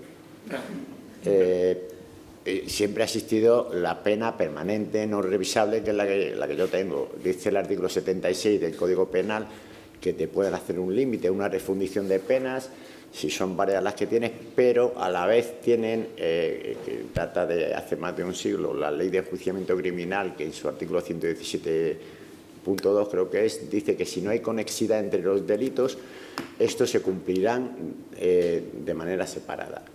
Por lo tanto, mi condena es 20 más 18 más 20 más 4, 62. Ahora me han quitado 3 años, no sé por qué. Ahora en vez de cumplir en el 2032, será cumplir en el 2029. Bueno, pero ni ellos saben. Pero quiero decir, la cadena perpetua nunca dejó de existir. La cadena perpetua no revisable, porque yo no he salido en libertad desde el 28 de febrero de 1984, yo no he salido en libertad. Si no me muero, saldré en septiembre del 2029 o algo así. Entonces, la cadena perpetua existe para los pobres y para los rebeldes. Ha existido y seguirá existiendo, como no les planteemos cara, que es lo que tenemos que hacer, porque los que vienen luego nos van a dar. Nos van a decir, sois unos sinvergüenza, no habéis hecho nada por nosotros, que la vida es una. Y ya está, creo que poco más puedo apuntar. Si os queda alguna pregunta por ahí, hay tiempo y se puede. Pues. Sí, todavía tenemos un ratito, entonces si alguien tiene una pregunta. Ahí está Anchi. No, ahí está todo. Muchas gracias a todos. Y tenía 2 preguntas, una más sobre las prisiones para Ignacio y otra sobre la identidad para Esperanza. En cuanto a, no sé si era Goffman u otro autor, hablaba de un modelo de un centro penitenciario en el que el preso sentía una falsa libertad porque, a pesar de estar sometido con horarios, no estaba tan controlado. Y preguntaba si es tan injusto el modelo, si no se podría seguir uno en el que, no sé si hablaba de una... como que era circular, entonces la torre vigilaba, pero no sentían, era como si estaban rehabilitándose a la sociedad de forma que no se sentía la presión en sí. No sé para quién va la pregunta, que no sentía la presión. Sí, porque era no te acabo de entender muy bien, que no la sentía. Pues, no sé, una persona que no sienta, ya sea la prisión o cualquier otra cosa, tiene un grave problema. cuando antes hablaba mi compañero de la prisionización o institucionalización, creo que lo comento en algunos de mis libros, hay uno de mis compañeros que le cogen fugándose de la cárcel para adentro. O sea, él quería saltar la valla para adentro porque había nacido allí. Entonces, imaginaos hasta qué extremo es mala la cárcel, maldita, que ese hombre no sabía vivir fuera. O sea, le echaban a la calle y volvía otra vez a la cárcel. Incluso rompió un escaparate y con un gancho esperó a que viniese la policía, y que también lo cuento, creo por ahí, otro chico en Valencia se llevó 1.000 euros de un banco y esperó a la puerta del banco para que le llevaran a la cárcel. Imaginaos si puede llegar a ser cruel para que una persona quiera volver a ese monstruo porque no sabe manejarse en este otro monstruo.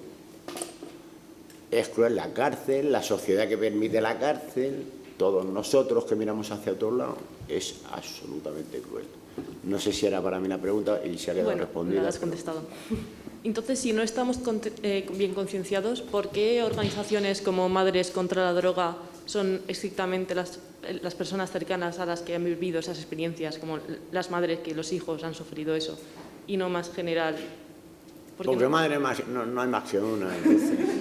Madre no hay más que una y es verdad que no solamente las madres, el papel de la mujer en las cárceles es súper importante, porque quien va a visitar, quien le prepara la ropa, los paquetes, a las personas encarceladas son las mamás, las compañeras, las hermanas predominantemente. No quiero decir que no haya hermanos o papás, pero predominantemente son las mujeres quienes os encargáis de que a la persona encarcelada no le falte cualquier cosa que le pueda hacer la cárcel un poco más suave. Y luego imaginar por un momento, ¿vale? Un chaval que le meten preso cuando es muy jovencito y se pega una condena larga, ¿no? Tiene una familia afuera, la familia está que no sabe, o sea, no tiene ni puñetera idea de qué es eso, por qué su hijo está allí, por qué no le ven, pero va pasando el tiempo y el vínculo, claro, ya no es el mismo. Tú ves a una persona todos los días o cada X tiempo cercano y bueno, pues ahí permanece un acercamiento, pero si tú a una persona la ves una vez al mes o es más, 2 veces al año, porque resulta que está en una cárcel, en un páramo a lo lejos y no hay medios de cómo ir, vale. Esa persona sale en libertad y han pasado pues muchos años, o 5 años, o 4 años. Y resulta que se encuentra con una familia que no conoce. Y la familia se encuentra con un chaval que no conoce ya. Porque el chaval, fijaros, el cambio tan brusco que ha tenido que vivir, y la familia al otro lado, o sea, inexperta en estos temas, totalmente se crea ahí un batiburrillo que si supierais el sufrimiento que ocasiona eso a esas madres, a esas hermanas, a esas compañeras, pues ¿y quién hace todo eso? Eso lo hace la cárcel. ¿Y qué sucede? Que lo permitimos, pero llevamos permitiéndolo desde siempre. Es lo que dice Javi, hay un código penal que si lo llevaran a la práctica es el mejor de Europa. No, una ley orgánica general penitenciaria. Exactamente, bueno, eso, exactamente. Sin embargo, no hacemos nada, pasa como con todo. De todas formas, ha llegado un momento en esta sociedad que creo que estamos como en Belén, con los pastores. O sea, no sabemos si cazar una mosca, pero yo, pues, la primera, no sabemos cómo actuar. Ayer en mi barrio, yo soy de Villaverde, vivimos en Villaverde, y fueron a dar un mitin de Vox.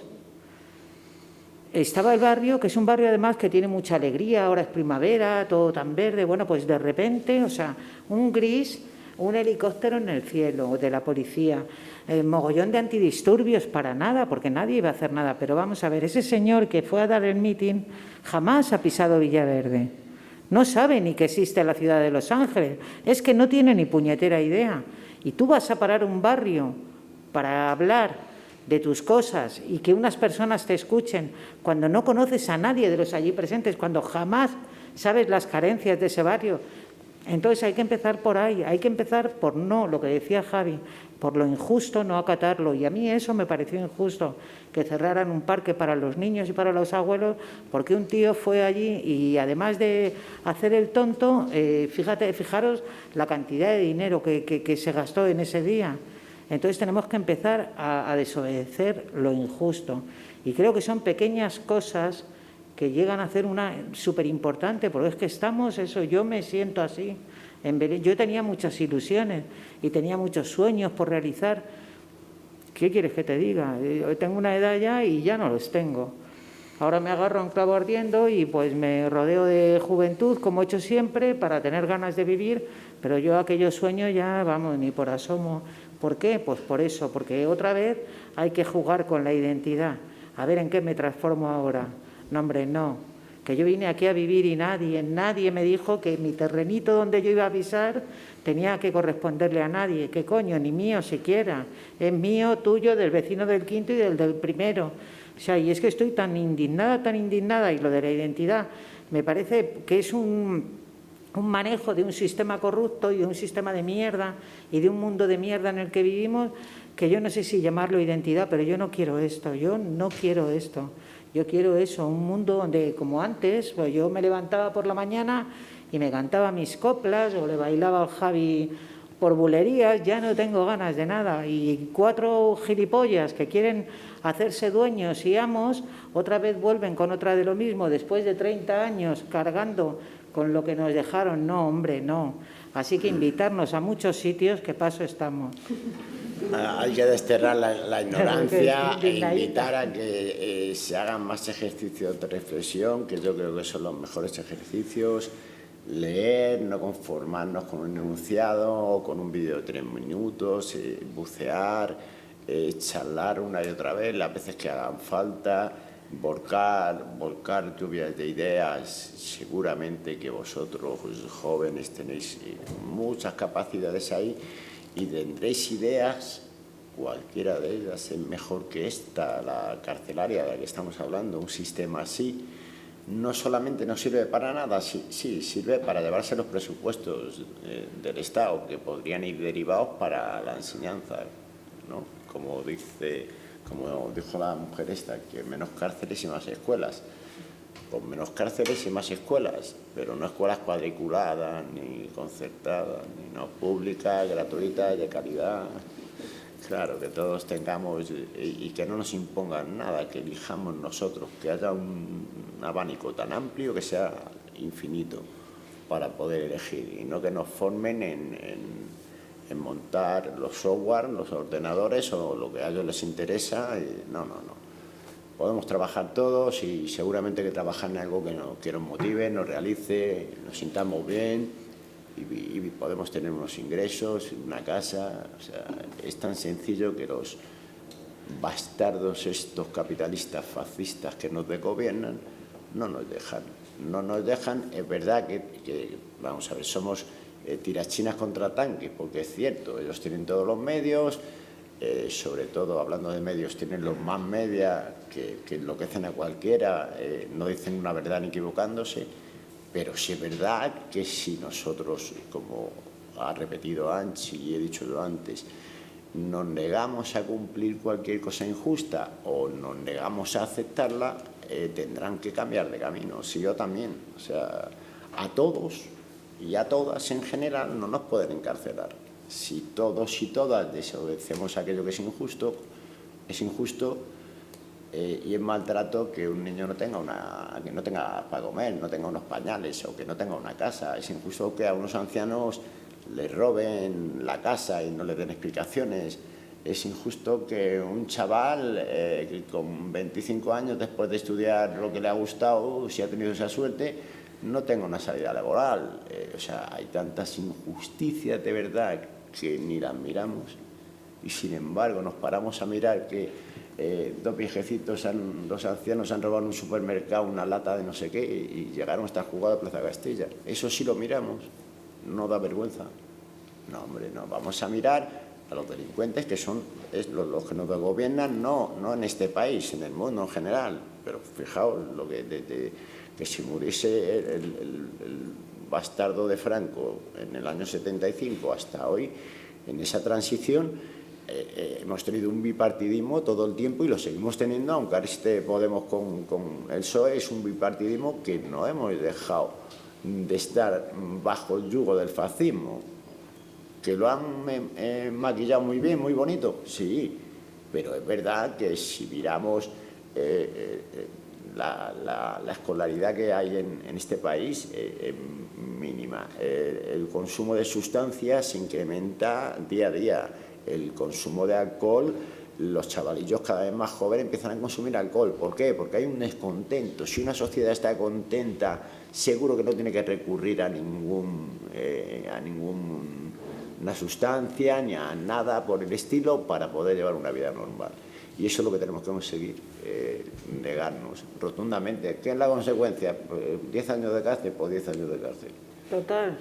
Pues, ¿qué vamos a hacer? Pues, Después de 100 años que se vive, pues 10 años no es nada. No, vamos a ver, es una manera de hablar. Claro que no, nos creemos que la cárcel es para los demás, pero y que la gente son los demás. No, la gente somos todos. Y la cárcel es para todos, cuidado. No lo perdamos de vista. Que ahora salimos de aquí, un accidente, te tropiezas y le das un cabezazo a alguien, la has matado y vas a la cárcel y te hace la vida imposible y se acabó tu vida. Eso no lo sabemos nadie. Claro. Y mientras seamos pobres y rebeldes, la cárcel va a estar ahí para nosotros siempre. O sea, no quepa la menor duda. Hubo épocas en las que no existían castigos punitivos con cárcel. Era la familia la que se encargaba de jugar. Imagino la familia. Yo no sé qué era peor, si la familia o que la jugaba. Entonces, no sé. Yo creo que este sistema puede cambiar y pasar del castigo a la ayuda. Y si pasamos del castigo a la ayuda, otro gallo nos cantará y otro mundo podrán vivir los chavalillos que vemos ahora sonreír o los bebés que vemos ahora en un carrito, en una cuna. Dentro de unos años podrán vivir mínimamente felices, satisfechos, pero si van a vivir una vida de mierda tan condicionada, marcándonos todo porque no hacemos nada espontáneo de lo que sentimos, o sea, nos da un miedo atroz todo. Antes de hacer algo que es espontáneo, que sentimos, estamos mirando para todos los lados a ver si nos van a disparar, nos van a encarcelar, nos van a estigmatizar. Entonces, no, tenemos que relajarnos. Si la vida es una, si más de 100 años aquí la longevidad no llega a los 100 años, y eso que es una de las más largas en España. Pero, coño, el tiempo que pasemos vamos a intentar pasarlo lo mejor posible para nosotros y para los demás, que tampoco es tan complicado. Es lo complicado que nosotros queramos que sea también muchas veces. Y como no habla nadie, yo sigo hablando aquí. Hay una pregunta del streaming que dicen, ¿cómo cambió vuestra opinión de la cárcel tras pasar por ella? ¿Qué opinabais de ella antes de entrar? Hombre, yo por experiencia de que en mi familia mi hermano el pequeño falleció, pasó por la cárcel, pero ya anteriormente había pasado mi hermano el mayor y yo en el año 77-78 estaba yendo a visitarle. Entonces yo ya vi lo que era la cárcel por fuera y mi hermano de alguna manera me hizo saber lo que era por dentro. Un monstruo, son monstruos, o sea, ¿qué concepto puedes tener de algo que te encierra o sea, con el único sentido de castigarte? No de ayudarte, de rehabilitarte, como dicen, que no rehabilitan ni edificios estos, se tienen que rehabilitar ellos. Entonces, ¿qué opinión puedo tener yo de la cárcel? Que es un monstruo, asesino, la cárcel mata con COVID, sin COVID, con patito pato, con quien sea, o sea, la cárcel mata. Y uno muere de cárcel, y no es ninguna mentira, uno muere de cárcel. No solo va muriendo emocional, psicológica y mentalmente, sino que acaba muriéndose totalmente. Yo tengo amigos, tengo compañeros que están realmente, que laten, respiran. Como muchas veces cuando digo, la cárcel nos congela la vida. Sí, cuidado, nos congela la vida, pero seguimos latiendo, seguimos sufriendo. O sea, no es que nos congelen la vida y ya está, y no pase nada, no. Cada instante lo sufrimos. Y me parece que me he ido, pues ya tengo la cabeza. ¿Alguna pregunta más? ¿Te he contestado bien? No lo sé. Es que no era mía la pregunta, era de una persona que está viendo el directo. Bueno, hay transmisión, o sea, por ahí. El de la caja, ¿no? Gracias. Bueno, la pregunta no tiene mucho que ver con la identidad, pero, a ver, es que me preguntaba como qué podemos hacer las personas, bueno, aparte de reformar cosas a nivel institucional y tal, que me cuesta mucho imaginar cómo podría ser diferente las cosas, pero qué podemos hacer como individuos, pues como amigos o como familiares de una persona que está en una situación difícil, porque estoy totalmente de acuerdo con lo que ha dicho Javier, que lo que tenemos que hacer es ayudar y no castigar, pero a mí, por lo menos, como persona que no tiene ningún cargo profesional ni ningún poder institucional, pues como amiga, pues no sé muy bien qué puedo hacer si tengo una persona que está en una situación, por ejemplo, que pues eso, se empieza a entrar en una espiral de adicción seria y eso pues le lleva también a robar o a meterse en peleas y tal. Y pues yo pienso, a ver, me cuesta como saber qué tengo que hacer sin sentirme como que estoy yendo de superior moralmente y tal, y pienso, pues ha cambiado mucho esta persona de intereses y de manera de actuar y todo, y ya no conectamos porque su vida ha cambiado mucho y ya no conectamos, ya no me lo paso bien con ella, pero pienso, pues si desaparezco de su vida y si le dejo de lado es que es peor, porque en plan, es lo que han estado comentando ellos, que también hay una marginación a nivel social y estigmatización, y si empiezas a perder a tus amigos de antes, pues todo es peor. Entonces no sé cómo os trató la gente cercana a vosotros y cómo os habría gustado que os tratara, en plan, ¿qué trato creéis que si os hubiera dado la gente de vuestro entorno y os sigue dando a día de hoy, en plan, ¿qué puedo hacer yo como amiga de una persona que veo que está en una mala situación? Que te contesten otros, pero yo te digo que con amor, humor y respeto, tratando a esa persona como tu igual, es lo mejor que puedes hacer. ¿Sabes lo que pasa? Yo como mujer, quizás, ahora mismo, hablando contigo, yo sé lo que sientes, ¿sabes? Porque dentro de esta historia, claro, yo conocí a Javi y conocí a más personas que han estado en cárceles pues por motivos, hablan de presos políticos y presos comunes. Yo ahí no estoy de acuerdo, porque yo considero que todos los presos son presos políticos, porque hay un Estado que condiciona a las personas y bueno, pues caen presos, pero son todos, yo considero que es por el Estado que hay en ese momento. Y bueno, entonces como mujer también te digo que yo lo he vivido así también, ¿vale? Pero lo mejor de todo, no lo mejor, sino que hay que tratar a las personas de tú a tú. Nadie es más que nadie y nadie es menos que nadie. Sí que es verdad que ellos están mucho más perceptivos que lo puedas estar tú, ellos o ellas, porque hay muchas mujeres presas también. ¿Y qué sucede? Que están a sacar las uñas. ¿Por qué? Porque están viviendo unos momentos de su vida que de alguna manera no les pertenecen. ¿Vale? Como no te pertenece a ti, a lo mejor conocer a una persona presa y saber de su sufrimiento y sufrir, pero sucede y es así. Entonces, ¿qué más da si ha estado en la cárcel o no ha estado en la cárcel? Al final respira, sueña, canta, vive, come, llora, ríe, en fin, hace feliz, infeliz, todo como cualquier ser humano. Únicamente que le ha tocado la desdicha de o bien de pasar por la cárcel o bien pues de llevar una vida diferente a la que tú llevas. En cuanto a lo que decía Javi, que ahí le quiero yo también, que dentro de las cárceles, pues bueno, pues que... Pues se me ha ido, Javi. ¿Qué te ha olvidado? Se me ha olvidado. Buah, se me ha olvidado total. A ver si está por aquí abajo, en mi bolsillo. No, se me ha olvidado, no sé por qué. Anda, que está muy bueno. Están los años dando ya vuelta y vuelta. Madre mía, no me acuerdo. Y era súper importante y tenía que ver con esto. Bueno, si me acuerdo ya te lo comentaré. Eso, que todos al final nos tocamos y nos pellizcamos y decimos, ¡ay! Que nadie, unos pasan la vida de una manera, otros de otra. Todos somos de carne y hueso. Ya está, todos somos igual. Y nadie es mejor que nadie. Todos reímos, es una mentira. Y nadie es peor que nadie. Unos somos buenos, otros menos buenos. Tampoco hay nadie malo. Diferentes. Pero al final hacemos lo mismo. O sea que no. Y de alguna manera también, si se hace de otra manera, eso sí que es estigma.